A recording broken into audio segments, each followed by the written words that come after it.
Hello, everyone. Jim Roman here, national speaker and business coach, and we're here for another episode of our Coffee with the Coach, where we drink coffee and answer your coaching questions. We have a special guest speaker today, Kathy Roman. So excited for her to be on here today. Welcome, Kathy. Thank you for being on our show today. Oh, thank you so much for having me. I saw that you were drinking coffee, but I don't drink coffee, so I'm just going to drink my water if that's No okay. worries. As long as one of us is drinking coffee, we can answer those coaching questions. Okay. So what I'd like to do is want our audience to get to know you a little bit better. If that's okay, we'd like to know, what is it that you do and how did you get into the profession? Okay, so it's kind of a loaded question, I feel like, as far as what I do, because for so many years I've been doing various things. I've been a business coach slash consultant for about 11 years with Business Owners Institute. And just recently, in the last year, I've been kind of branching out, following my own purpose and passion through my own experiences and helping those who have gone through some type of life challenge, death, divorce, a disease, or depression. And when I mean death, death of a loved one, I kind of help them transition into what they consider their new normal and what I call fast track their bounce back, and help them kind of go through those stages through my 5-step process called the reset process to basically identify things that are holding them back and helping them identify, healthier habits and thought patterns and processes to be able to move forward with more confidence. Now, you said something interesting that I thought was fascinating. You said the new normal. Can you tell us more about that?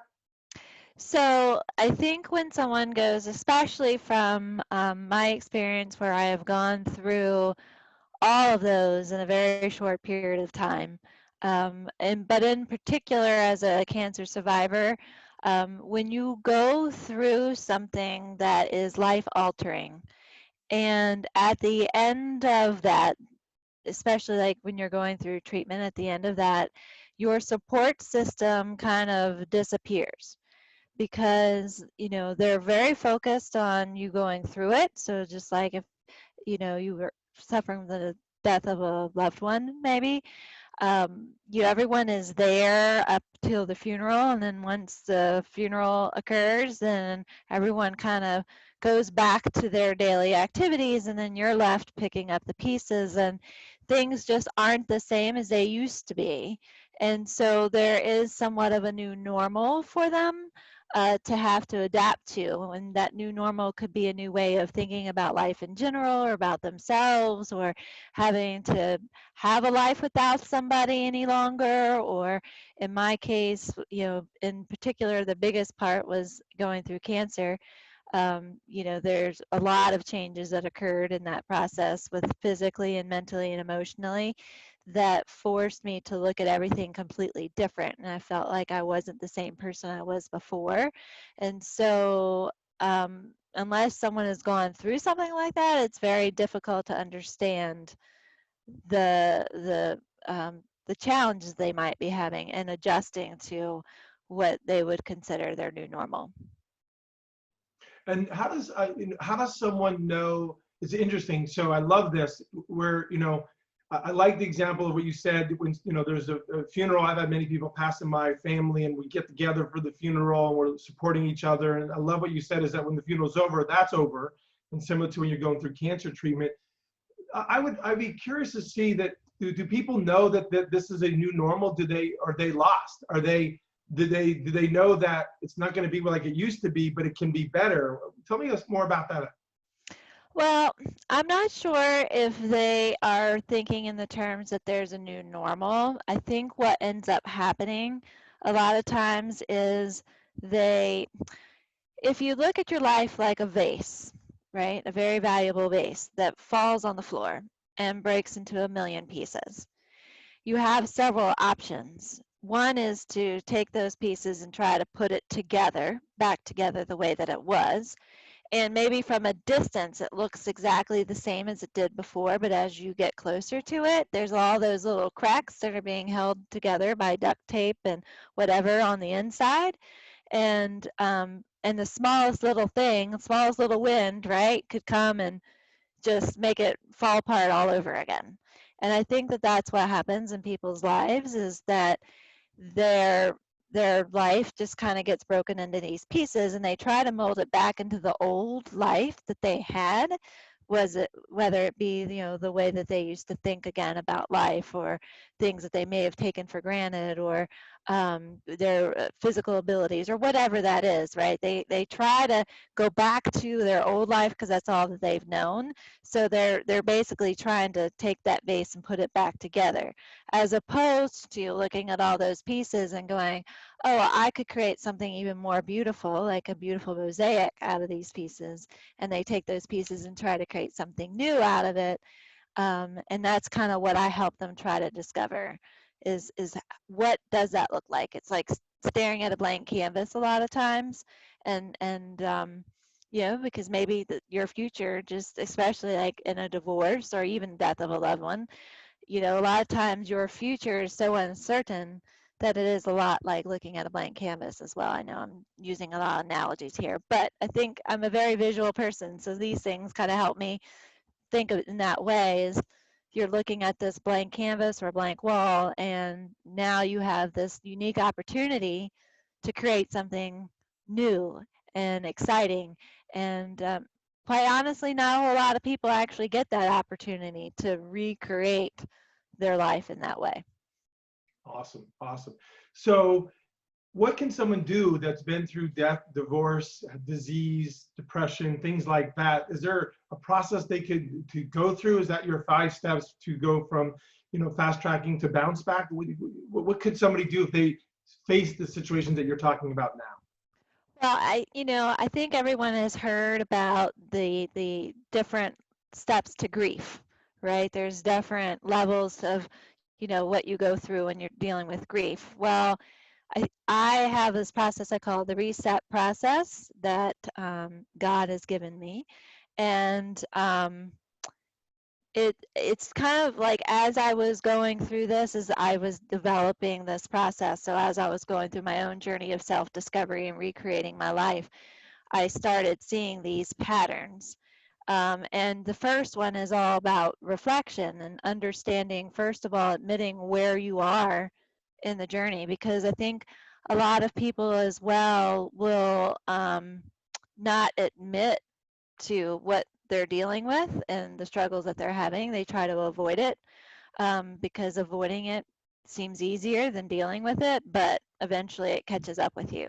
So it's all about recognizing where you are and then kind of reflecting on the life that you want to have, and understanding where it is you want to go. Like, as part of any change, is all about where do you want to go, what's going to get in the way, and then what are you going to do to make the steps necessary, right? So the first step is that reflection piece, and then there's a certain level of what I call eliminate. So what that means is there's certain thought patterns or certain habits that are getting in the way of the change you need to create for yourself. And so it's all working on, what are those self-limiting beliefs, and what are those bad habits that you have that are getting in the way of you moving forward. And Tony Robbins has said this before, and it makes so much sense. The reason why people feel stuck is at some point they've created a blueprint for their life on how their life should look. And when your life doesn't match that blueprint and you don't know how to change it, that's why you feel stuck. And so that's the part of the eliminate process, is figuring out what are those things that are keeping you stuck. And then there is setting an intention and setting your goals. So that's all about making the decision that, okay, the life that I've had, I don't want anymore. And this is the life that I want to move forward towards. And to me, that's probably the scariest point of the whole journey, because up until that point, you could give yourself an out. You can give yourself an excuses as to why you're not moving forward, and you kind of fall into a victim mentality.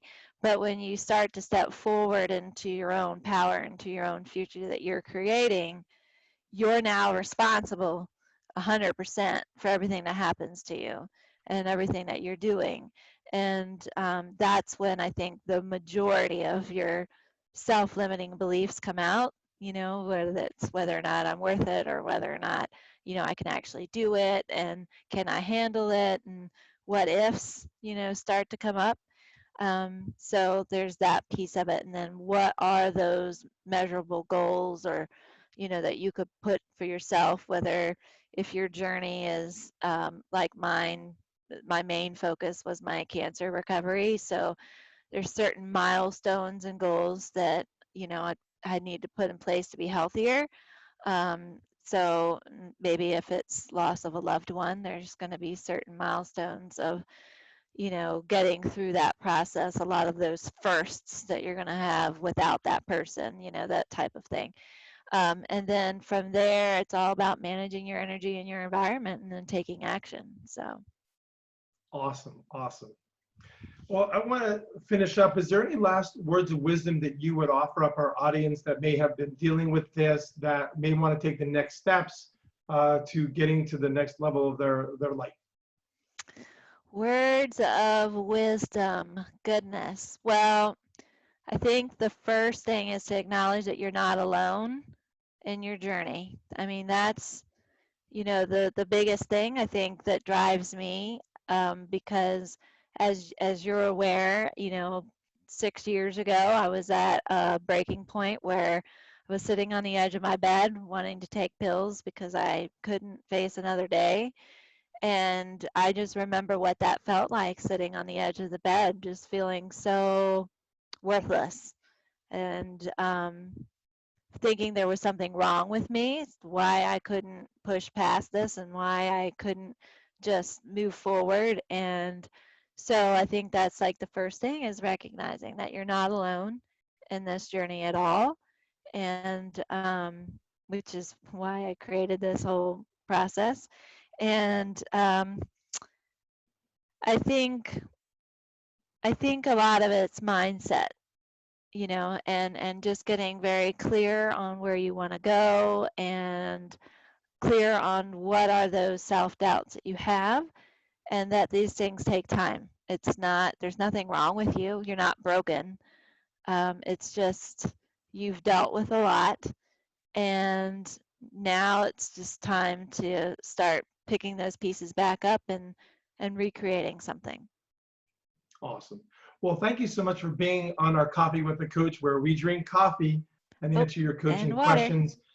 Question for you, if people want to get a hold of you, how can they reach you? Well, my website is resetyourlifecoaching.com. And then I've got a Facebook group, and my Instagram, which is actually Footloose and Cancer Free, because I do focus a lot on cancer survivors, because that's my passion. Yeah, so you can find me on those channels. Awesome. Again, we want to thank you. For those of you listening today, I've known Kathy for many years, and what's really great about Kathy is she's been there, done that. She's been through these difficult times, and she's come out on the other side to be purely amazing. You should check out her website, check out her blog. It's amazing what the words that she puts in on the paper. What I love most about Kathy is her ability to get people to take action and implement the principles. If you met any coach before, it's always about, well, I'll give you the wisdom, you have to do something with it. But what Kathy's really good is getting people to take action and implement the principles, because you know, knowledge is power, but applied knowledge makes the biggest difference. So Kathy, again, thank you so much for being on our Coffee with a Coach. Well, thank you for having me. I appreciate it. Great. For all of you that tuned in today, we thank you. We'll see you next time. Again, I'm Jim Roman. Remember, the more you know, the more you grow.